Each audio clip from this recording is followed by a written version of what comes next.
Pessoal, eu tô começando minha jornada no YouTube faz pouco tempo. Se inscreve no meu canal e obrigado pela sua ajuda. Agora, seguimos. Essa experiência aconteceu comigo em 2020. O mundo estava se fechando por causa da pandemia de Covid-19 e todos estavam confinados em suas casas. Sendo um ávido mochileiro e amante de acampamentos, usei o isolamento como desculpa para viajar a diferentes parques nacionais e acampar em diversos lugares. Um desses lugares foi um riacho no Parque Nacional das Montanhas Rochosas, no Colorado. Sem revelar minha identidade ou dar muitos detalhes pessoais, vou apenas dizer que algo aconteceu com meu trabalho em 2019, o que fez minha reputação despencar. Um bom número de pessoas passou a me odiar. Fui obrigado a mudar de apartamento, trocar meu número de telefone e, eventualmente, pedir demissão. O erro que cometi causou um grande prejuízo financeiro para algumas pessoas, e eu já esperava uma reação intensa. Só não sabia até onde isso iria. Durante um tempo, comecei a ser assediado por números desconhecidos. Algumas mensagens eram até ameaçadoras. Eu não sabia se vinham de uma única pessoa usando diferentes números ou de várias pessoas. Por um tempo, isso tudo parecia ter cessado, e eu fiquei aliviado, achando que haviam perdido o interesse ou seguido em frente. Naquele período, eu estava desempregado, aproveitando o tempo para me reconectar comigo mesmo. Foi aí que decidi viajar até o Parque Nacional das Montanhas Rochosas. Dirigi por cerca de 3 horas até o local, estacionei minha caminhonete e comecei a trilha que levava ao riacho. Não havia mais ninguém por lá, provavelmente porque era o início do lockdown, e as pessoas estavam levando a sério a ideia de ficar em casa. Além disso, ainda era inverno, e uma fina camada de neve cobria o chão, fazendo aquele som característico de croco a cada passo que eu dava. Depois de algum tempo, cheguei ao riacho. Ele não estava congelado, ainda fluía serenamente.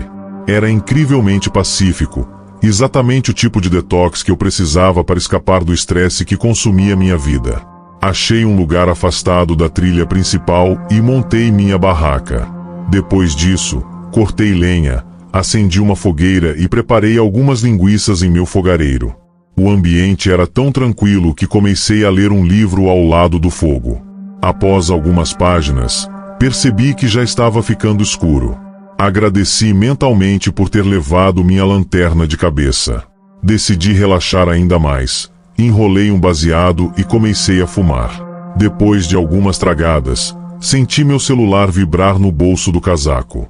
Achei estranho, já que, além da minha família, não costumava receber mensagens de ninguém. Quando olhei, meu coração deu um salto. Eram várias mensagens de um número desconhecido. O código de área era 203, que, ao procurar, descobri ser de Connecticut. As mensagens me deixaram inquieto. A primeira dizia: "Como está indo o acampamento, amigo?" A segunda: "Está lindo aqui fora." E a terceira: "Entendo por que você escolheu este lugar." Meu instinto foi responder imediatamente com: "Quem é você?" Se fosse apenas "Como está o acampamento?", eu poderia pensar que era um parente. Mas as mensagens davam a entender que a pessoa sabia exatamente onde eu estava. A maconha já tinha começado a fazer efeito, o que só aumentou minha ansiedade. Me levantei, fiz um giro completo ao meu redor, iluminando os arredores cada vez mais escuros da floresta. Peguei minha pistola P365 na mochila, só para me sentir um pouco mais seguro. Normalmente, eu apagaria o fogo antes de dormir, mas, com o nível de paranoia que estava sentindo, a ideia de ficar no escuro era aterrorizante. Entrei na barraca, me deitei no saco de dormir e fiquei olhando para o celular, esperando uma resposta que não veio. Os minutos passaram arrastados, e eu só queria que o efeito da erva acabasse. Tentei voltar ao livro, mas minha mente estava inquieta demais. Acabei optando por assistir a vídeos no YouTube para distrair a cabeça. Escolhi um documentário sobre crimes reais, uma escolha curiosa, considerando o contexto. Foi quando, de repente, recebi outra mensagem. Era a resposta à minha pergunta: "Quem é você?" A mensagem dizia apenas: "Isso não importa mais." Meu coração disparou novamente. Respondi: como você sabe que estou acampando? Mais uma vez, não houve resposta. A essa altura, o peso da ansiedade era insuportável. Comecei a cogitar se era algum amigo tentando me pregar uma peça ou, pior, uma das pessoas que haviam me assediado no passado. Mas, se fosse o último caso, como eles saberiam que eu estava acampando? Esse pensamento me incomodava profundamente. Tentei me distrair assistindo a mais vídeos. A fogueira lá fora estava quase apagando, e o silêncio da floresta no inverno era ensurdecedor. De repente, o silêncio foi quebrado. Ouvi o som inconfundível de passos na neve. Eles vinham na direção da minha barraca. Meu coração parecia que ia explodir.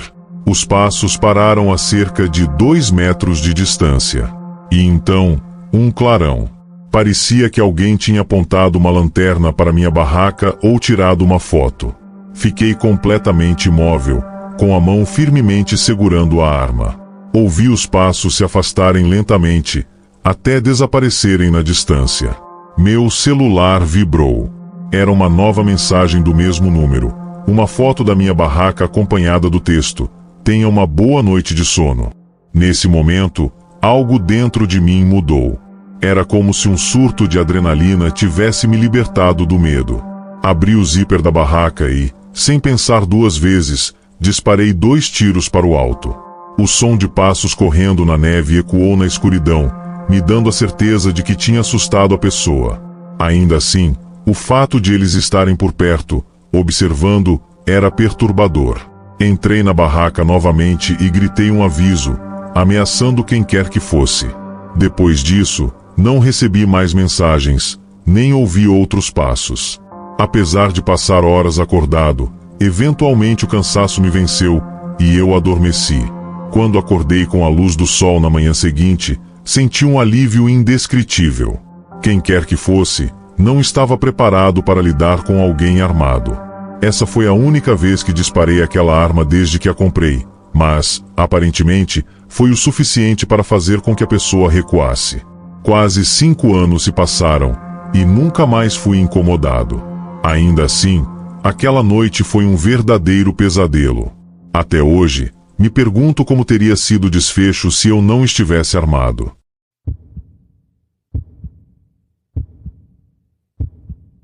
Durante minha infância, todos os anos minha família tinha uma tradição. Passávamos um fim de semana em outubro no norte de Michigan. Meu tio Jim era dono de uma propriedade de 4 acres naquela região. A casa era espaçosa, com 5 quartos e 3 banheiros. 2 desses quartos eram para mim, meus irmãos e nossos 4 primos. Meu irmão e minha irmã dividiam um quarto, enquanto nossos primos ficavam no outro. Os outros cômodos eram reservados para os adultos. O tio Jim sempre foi um grande caçador e pescador. Ele costumava fazer viagens de acampamento pelo país para caçar. Meu pai chegou a acompanhá-lo algumas vezes, mesmo sendo um amante dos animais, incapaz de machucar sequer uma mosca.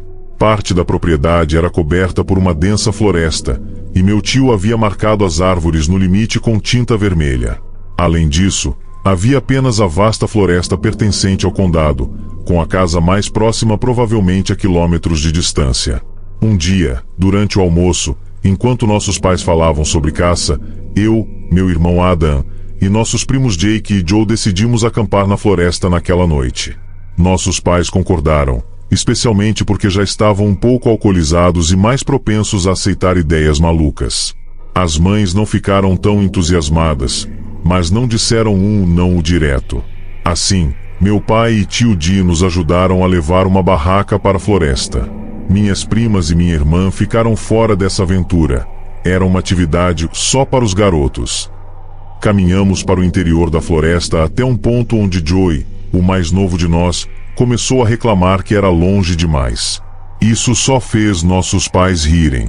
Eles adoravam nos provocar, especialmente quando estavam juntos e tinham bebido.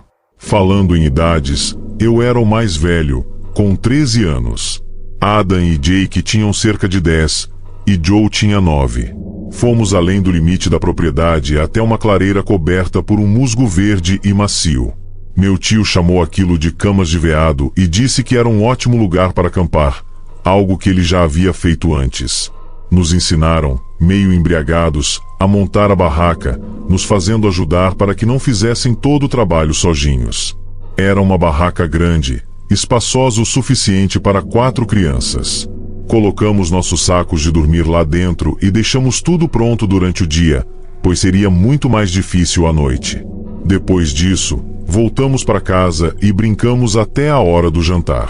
No jantar, as mães novamente expressaram suas preocupações. Achavam que nós éramos muito jovens para ficar sozinhos na floresta. Mas nossos pais insistiram que estaríamos bem. Meu pai chegou a fazer uma piada dizendo que estaríamos perto o suficiente para que eles ouvissem nossos gritos se algo desse errado. Mais tarde, nossos pais nos levaram de volta à floresta. Estávamos equipados com lanternas e cobertores extras, pois as noites eram frias. Eu também levei um baralho de Uno para jogarmos. Quando finalmente ficamos sozinhos na barraca, a sensação era ao mesmo tempo emocionante e assustadora. Estávamos longe o suficiente da casa para não vermos nenhuma luz. Começamos a jogar Uno, iluminados pelas lanternas dispostas em círculo. Tudo estava indo bem até que ouvimos um grito distante. Soava como o grito de uma menina. Ficamos em silêncio, trocando olhares assustados. Lembrei aos outros que gritos de raposas podiam soar como os de mulheres, o que acalmou um pouco o clima. Continuamos jogando, mas o grito veio novamente, dessa vez mais alto e mais próximo. Agora parecia muito mais humano. Joe estava à beira das lágrimas, e todos nós ficamos paralisados. Decidi que deveríamos apagar as lanternas. Nos encolhemos dentro dos sacos de dormir e ficamos em silêncio absoluto, sussurrando teorias sobre o que poderia estar lá fora. A ideia de correr de volta para casa era aterrorizante. A perspectiva de atrair a atenção do que quer que fosse, com nossos passos fazendo barulho, era pânica. De repente, ouvimos passos rápidos pisando nas folhas, vindo em direção à barraca. Os sons pararam, seguidos por um grito agudo e horripilante, semelhante ao de uma mulher. Era alto e parecia tão próximo. Logo em seguida, a barraca começou a tremer violentamente. Todos começamos a gritar. Jake e Joe choravam de medo, enquanto eu e Adam gritávamos para sairmos dali. Em um ato de desespero, abri o zíper da barraca e corremos para a floresta, cada um com sua lanterna. A corrida de volta para casa foi uma das experiências mais tensas da minha vida. Meu coração parecia que ia explodir. Chegamos ao terreno da casa, gritando o tempo todo, e encontramos toda a família do lado de fora. Contamos o que aconteceu, descrevendo os gritos e a barraca tremendo. Todos ficaram chocados. Minha primeira suspeita foi que alguma das meninas, minhas primas ou minha irmã, tivesse tentado nos assustar. Mas meu pai e tio nos garantiram que elas estavam dormindo. Os adultos pegaram rifles e foram investigar. Voltaram algum tempo depois, sem encontrar nada. No dia seguinte, fomos buscar a barraca e nossos pertences. Nunca mais acampamos naquelas florestas. Na verdade, nem mesmo brincávamos fora de casa depois que escurecia. Quem poderia depois de algo assim? Até hoje, ninguém sabe quem ou o que estava lá fora. O incidente ficou gravado em nossas memórias, como um mistério que nunca será resolvido. Talvez fosse uma brincadeira de mau gosto, ou algo muito mais sinistro. Seja o que for, aquela noite mudou nossa maneira de enxergar o mundo, e a sensação de vulnerabilidade às vezes ainda me acompanha quando penso naquele grito, naquela presença.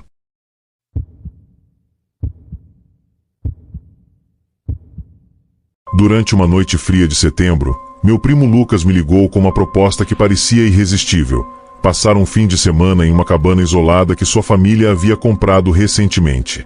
Ele descreveu o lugar com entusiasmo, falando sobre o lago cristalino que ficava próximo, as montanhas ao fundo e a pequena trilha de madeira que levava até uma área de piquenique escondida no meio das árvores. Mas foi a maneira como ele terminou sua descrição que realmente me chamou a atenção. Cara, dizem que essa região tem histórias antigas. Coisas estranhas que os moradores locais evitam falar. Lucas sabia que eu não resistia a uma boa história de mistério. Aceitei a ideia na hora, e no fim de semana seguinte, eu, Lucas e mais 2 amigos, Rafael e Bruno, estávamos a caminho da cabana. A viagem levou cerca de 3 horas, passando por estradas sinuosas cercadas por florestas densas que pareciam se fechar ao nosso redor conforme avançávamos. Chegamos pouco antes do pôr do sol, e a primeira coisa que notei foi o quão isolado o lugar era. A cabana ficava no meio de uma clareira, cercada por árvores altíssimas que bloqueavam boa parte da luz do sol. O silêncio era quase absoluto, interrompido apenas pelo som ocasional de folhas balançando ao vento. Assim que descarregamos nossas mochilas, Lucas sugeriu que explorássemos o terreno antes que escurecesse completamente. Ele parecia animado, mas eu não conseguia ignorar a sensação estranha que aquele lugar transmitia. O ar estava pesado, quase como se algo invisível nos observasse. Enquanto caminhávamos pela trilha, Rafael encontrou uma velha placa de madeira enterrada parcialmente no chão. A escrita estava desgastada, mas ainda era legível: propriedade particular. Não ultrapasse. Bruno riu, dizendo que devia ser de algum dono anterior, mas algo no tom daquelas palavras me incomodou. Ao anoitecer, decidimos acender uma fogueira perto da cabana e compartilhar algumas histórias assustadoras, como sempre fazíamos em acampamentos. Lucas foi o primeiro a falar, contando sobre uma lenda local que tinha ouvido dos antigos proprietários. Ele dizia que, muitos anos atrás, uma pequena vila ficava naquela região. De acordo com ele, um dos moradores, um homem chamado Elias, tinha desaparecido misteriosamente. Alguns acreditavam que ele havia se perdido na floresta, outros achavam que algo mais sombrio havia acontecido. O que intrigava era que, até hoje, pessoas relatavam ouvir passos na floresta durante a noite e ver luzes estranhas entre as árvores. Elias foi visto pela última vez perto daqui. Lucas concluiu com um sorriso que não combinava com o frio na espinha que eu sentia. Enquanto ouvia, minha atenção foi atraída por um som distante, como um galho quebrando. Olhei ao redor, mas ninguém mais pareceu notar. Decidi ignorar, pensando que poderia ser apenas algum animal noturno. Mais tarde, já dentro da cabana, nós 4 nos acomodamos em sacos de dormir, conversando em voz baixa enquanto o vento uivava do lado de fora. A cabana era pequena, com apenas 2 cômodos e uma lareira que mantinha o lugar aquecido. Tudo parecia tranquilo até que, no meio da noite, fui acordado por um som. Era baixo, mas claro, passos. Passos lentos e deliberados, como se alguém estivesse caminhando ao redor da cabana. Fiquei paralisado, tentando convencer a mim mesmo de que era apenas minha imaginação. Mas então, outro som veio. Algo, ou alguém, arranhava a parede externa, como se estivesse tentando entrar. Respirei fundo e sussurrei para Lucas, que estava deitado ao meu lado. Ele abriu os olhos, confuso, mas se sentou rápido ao ouvir o barulho. "Você ouviu isso?" perguntei. Ele apenas assentiu, os olhos arregalados. Acordamos Rafael e Bruno, que rapidamente perceberam que algo estava errado. Ficamos ali, em silêncio, ouvindo sons estranhos do lado de fora. Quando o arranhar finalmente parou, ouvimos um som mais assustador, uma risada baixa, gutural, que parecia vir de todos os lados ao mesmo tempo. Meu coração disparou, e Lucas, que sempre tinha uma piada pronta para qualquer situação, estava pálido e sem palavras. "Precisamos sair daqui", disse Rafael, quebrando o silêncio. Mas sair para onde? Estávamos cercados por quilômetros de floresta, e o que quer que estivesse lá fora claramente sabia como nos encontrar. Lucas tentou ligar para os pais dele, mas, como esperado, não havia sinal. Foi então que a porta da cabana, que tínhamos trancado com uma trava de madeira, começou a balançar, como se algo estivesse empurrando do lado de fora. Peguei a lanterna que estava ao meu lado e apontei para a porta, mas não vi nada através da pequena janela de vidro. Mesmo assim, o som continuava. Algo estava insistindo para entrar. O que aconteceu nas próximas horas ainda me atormenta. Conseguimos passar a noite dentro da cabana, mas o medo nos manteve acordados. Os sons continuaram intermitentemente, e por diversas vezes tivemos a impressão de ver sombras se movendo do lado de fora. Quando o sol finalmente nasceu, saímos juntos, armados com pedaços de madeira e lanternas, prontos para enfrentar o que fosse. Mas não havia nada, nem pegadas, nem sinais de que alguém, ou algo, estivesse ali. A única coisa que encontramos foi a velha placa que Rafael havia descoberto no dia anterior. Agora, no entanto, havia algo novo, um pequeno desenho entalhado na madeira. Era um círculo com uma cruz no meio, algo que nenhum de nós conseguiu identificar, mas que dava uma sensação estranhamente ameaçadora.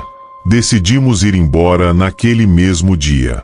A viagem de volta foi silenciosa, cada um perdido em seus próprios pensamentos.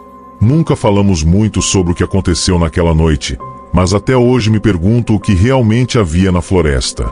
Será que eram apenas lendas antigas ou algo mais sombrio que ainda espreita por lá? Só sei que nunca mais voltei àquela cabana, e nem pretendo.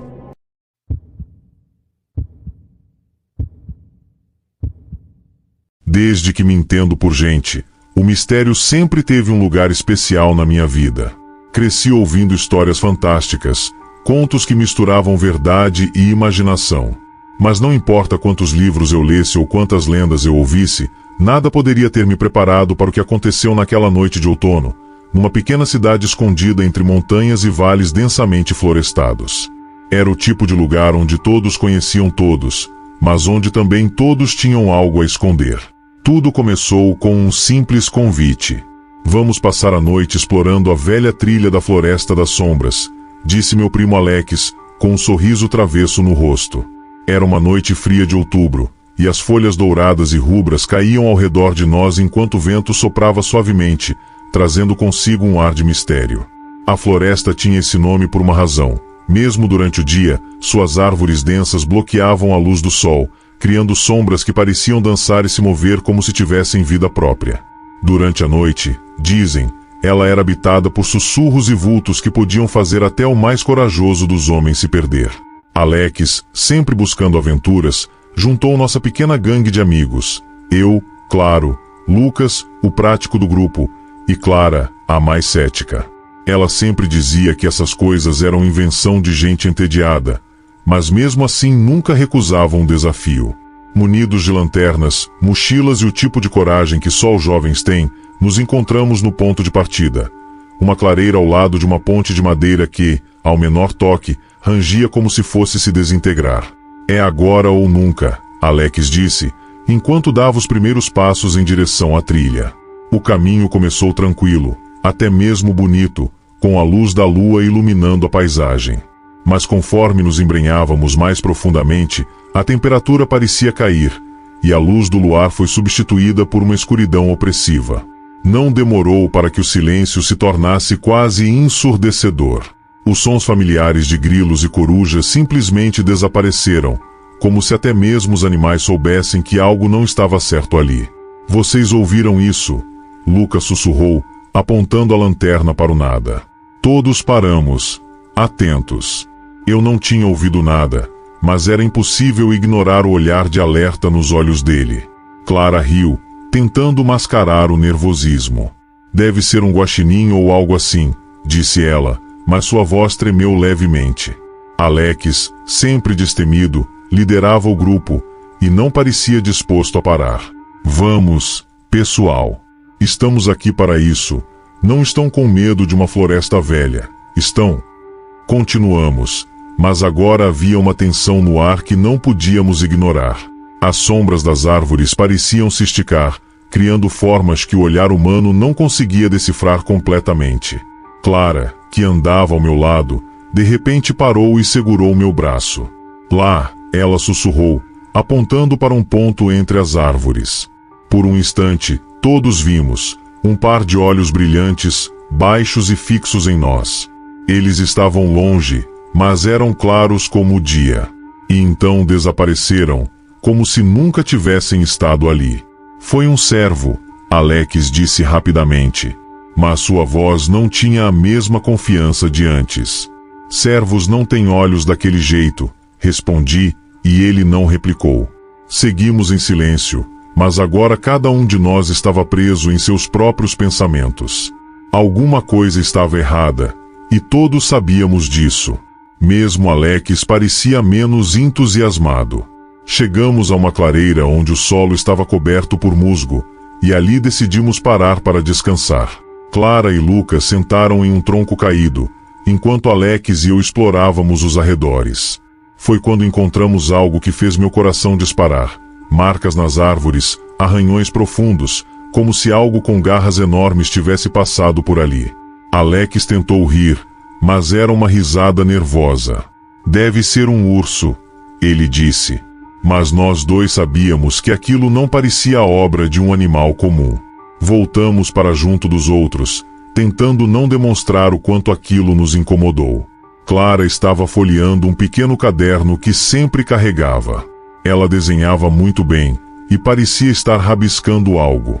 "O que você está fazendo?" perguntei. Ela me mostrou o desenho, os olhos que tínhamos visto na mata. Mas algo nos traços deles era diferente. "Foi assim que eu os vi", ela disse. E o desenho parecia mais humano do que animal. Estávamos prestes a discutir o que aquilo significava quando o silêncio foi quebrado por um som que me gelou até os ossos. Um grito. Não era qualquer grito. Era algo gutural, primal, misturado a uma agonia que parecia humana e, ao mesmo tempo, não. Todos nos levantamos num salto, apontando as lanternas em todas as direções. "Quem está aí?" Alex gritou.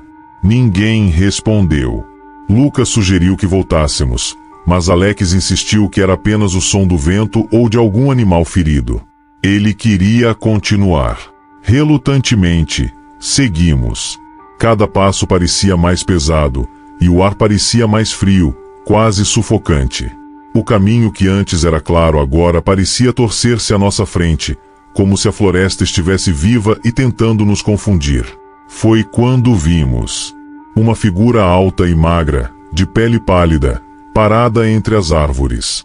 Ela não se movia, mas sabíamos que estava nos observando. Clara deu um passo para trás, tropeçou e quase caiu. Lucas agarrou seu braço e a puxou para perto. Alex, talvez por orgulho ou medo disfarçado, tentou se aproximar. "Ei, quem é você? O que está fazendo aqui?" A figura não respondeu. Então, sem aviso, desapareceu na escuridão. Mas antes que se fosse completamente, ouvi algo que nunca esquecerei.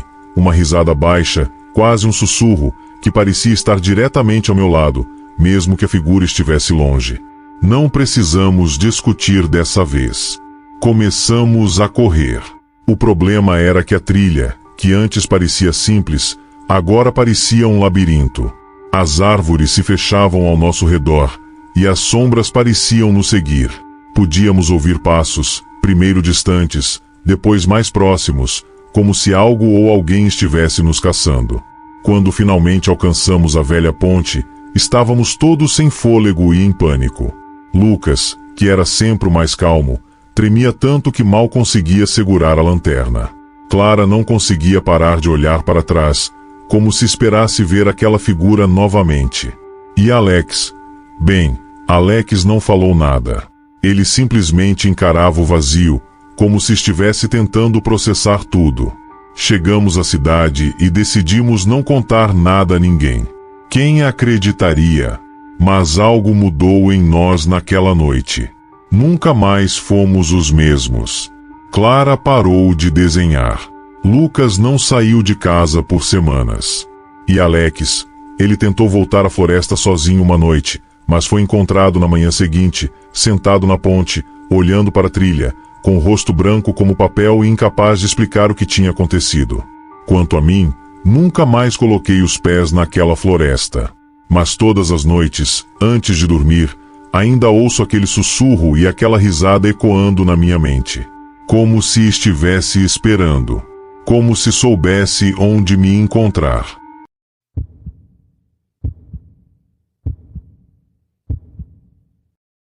O que estou prestes a contar ainda me faz questionar o que é real e o que não é. Isso aconteceu comigo e com meu pai, e, mesmo 2 anos depois, ainda fico arrepiado só de pensar nisso. Sei como parece. Se eu estivesse no seu lugar, também não acreditaria. Mas juro para você, cada palavra é verdade. Há 2 anos, meu pai e eu decidimos acampar em um lugar afastado, no meio do campo. Gostávamos de fazer isso para escapar da rotina e aproveitar um pouco de paz. Esse lugar, em especial, tinha trilhas para caminhada, tirolesas e um toque turístico. No entanto, também era uma área rica em história, terras que pertenciam a povos nativos americanos. Na primeira noite, tudo foi perfeito. Famílias nos outros acampamentos, fogueiras iluminando o escuro, crianças rindo, exatamente o tipo de noite tranquila que você espera de um acampamento. Preparamos cachorros quentes, assamos marshmallows, abrimos algumas cervejas e conversamos com as pessoas ao nosso redor. Era uma noite típica e pacífica. Mas foi na segunda noite que tudo mudou. O pessoal da administração nos informou que seríamos os únicos no parque. Ninguém mais havia reservado um local. No início, achamos ótimo. Um acampamento inteiro só para nós. Parecia que teríamos uma paz absoluta. Passamos o dia caminhando, pescando e aproveitando o ambiente. Em um momento, até ouvimos um podcast de terror à beira do rio, achando que seria divertido entrar no clima. Estávamos relaxados e um pouco embriagados das cervejas quando o sol começou a se pôr. Decidimos ir ao centro de informações do parque para carregar nossos telefones e pegar alguns lanches antes que escurecesse completamente. Foi na caminhada de volta ao nosso acampamento que tudo começou a parecer estranho. A floresta parecia diferente. O ar estava mais pesado, e o céu tinha um tom peculiar, como se o crepúsculo não quisesse ir embora. Meu pai se virou para mim e disse: "Não parece que tem algo errado? Como se estivéssemos em um sonho." E ele estava certo. A floresta parecia interminável, estendendo-se em todas as direções. Meu peito ficou apertado, e eu não conseguia me livrar da sensação de que não estávamos sozinhos. Não falamos muito depois disso. Apenas continuamos andando, ambos olhando por cima dos ombros, como se esperássemos ver algo nos observando entre as árvores. Quando finalmente voltamos ao acampamento, ficamos próximos da fogueira. Não comentamos a sensação estranha. Parecia que ambos concordamos em silêncio que o melhor era fingir que tudo estava normal. Assamos marshmallows, colocamos música e até fumamos um pouco de maconha para tentar nos distrair. Mas, quando o sol desapareceu completamente atrás das árvores, a escuridão ao nosso redor ficou opressora. A única coisa que podíamos ver era a luz da fogueira. Foi então que a sensação de inquietação se transformou em algo pior. Enquanto estávamos sentados junto à fogueira, assando marshmallow, ouvimos um barulho, um estrondo alto, como se uma árvore tivesse caído. O som veio de repente, alto e próximo, ecoando pela floresta na direção do rio, a cerca de 100 metros de onde estávamos. Pegamos nossas lanternas e as apontamos na direção do som, mas não havia nada. Nenhum movimento, nenhum par de olhos brilhando, nada. Pé grande, brincamos, soltando risadas nervosas. Mas nenhum de nós acreditava nisso. Alguns minutos se passaram, e então o som veio novamente, mais alto desta vez, mas mais distante. Apontamos as lanternas de novo, mas a floresta parecia engolir a luz, deixando-nos ver apenas as árvores ao redor da nossa barraca. Então veio o terceiro estrondo, mais próximo. Foi quando o medo realmente bateu. Fosse o que fosse, estava se aproximando de nós, como se estivesse circulando o acampamento. Antes mesmo de conseguirmos pensar em uma explicação, o quarto estrondo aconteceu, a cerca de 20 metros de distância, talvez menos. A adrenalina tomou conta. Meu pai me olhou com os olhos arregalados, e eu vi o medo em seu rosto. Concordamos em nos abrigar na barraca. Rapidamente jogamos o resto da lenha na fogueira, na esperança de que as chamas assustassem o que quer que estivesse lá fora, e nos apressamos para dentro da barraca, deixando tudo para trás. Corremos para dentro da barraca e nos deitamos no chão. Eu me joguei imediatamente e fiquei deitado, tentando não fazer barulho, enquanto meu pai se movia mais devagar, ainda mantendo o olhar fixo na escuridão. Quando ele estava prestes a entrar, O som mais alto de todos aconteceu. Era tão próximo que parecia que o chão havia tremido. Meu pai congelou, olhando fixamente para fora, paralisado pelo choque. Chamei seu nome, tentando trazê-lo de volta à realidade. Ele finalmente entrou e murmurou: "Está parado ali." "O quê? O que está parado ali?" perguntei, o coração disparado. Ele respondeu com a voz trêmula: "Não sei. Parece uma parede de escuridão." Meu pai se sentou ao lado do zíper, segurando a única arma que tínhamos, uma pequena faca, completamente inútil contra o que quer que estivesse lá fora. Então, veio um som estranho, uma vibração que ainda é difícil de descrever. Começou baixo, como um zumbido, mas não era apenas um som. Era algo que preenchia o ar, algo que podíamos sentir por dentro, apertando o peito. "Você está ouvindo isso?" meu pai sussurrou. Não consegui responder. Apenas assenti, com medo demais para emitir qualquer som. A sensação era de que estávamos sendo caçados. Isso durou cerca de 5 minutos, enquanto ficávamos congelados de medo. Então, um novo som surgiu. Não era de um animal nem de um humano. Era algo gutural, alienígena, como eu costumo descrever. Honestamente, parecia o som de um Demogorgon de uma série de TV. Nunca ouvi nada parecido antes. Ficamos congelados na barraca, muito assustados para nos mexer. Eu tinha uma pequena janela de tela ao meu lado, mas me recusei a olhar para fora, com medo de ser visto. Apenas fiquei deitado ali, tentando controlar minha respiração, enquanto meu pai ainda segurava a faca, quase em desespero. E então, no meio de todo aquele caos, algo inexplicável aconteceu. Simplesmente apagamos. Nenhum de nós lembra de ter tentado dormir. Meu pai ainda estava segurando a faca quando acordamos, ambos deitados no meio da barraca. Acordei em pânico, sentindo como se algo estivesse bem acima de mim. Minha primeira reação foi pegar meu celular para verificar a hora, mas ele estava sem bateria. Pedi ao meu pai para verificar o dele, mas também estava descarregado. Ambos estavam completamente carregados na noite anterior, já que sempre nos certificávamos de tê-los prontos em caso de emergência. Saímos para urinar, ainda assustados. Ficamos a cerca de 5 metros da barraca, de costas um para o outro, olhando para a escuridão. O ar estava frio e parado. A comida que deixamos na mesa estava intocada, e a fogueira que alimentamos antes de entrar na barraca havia queimado até virar cinzas, como se nunca tivesse sido reacendida.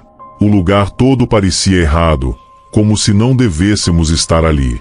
Passamos o resto da noite na barraca, tentando dormir, mas era impossível. Quando o sol finalmente nasceu, arrumamos tudo em silêncio, sem trocar uma palavra até estarmos dentro do carro. Foi então que finalmente conversamos.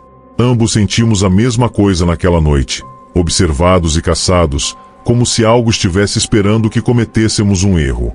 Contamos tudo para minha mãe quando voltamos para casa. Ela achou que estávamos loucos, sugerindo que talvez tivéssemos sido drogados ou inalado algum tipo de gás estranho. Mas não foi isso. O que aconteceu naquela noite foi real. Ambos experimentamos a mesma coisa. Até hoje, não sabemos o que era. Não vimos aquilo claramente, mas meu pai chegou mais perto. O que quer que ele tenha visto não era humano e não era natural. Nunca ouvimos nenhuma outra história parecida com a nossa. Desde então, nunca mais voltamos àquele local ou sequer acampamos de novo. E, sinceramente, não acho que algum dia teremos coragem para isso novamente.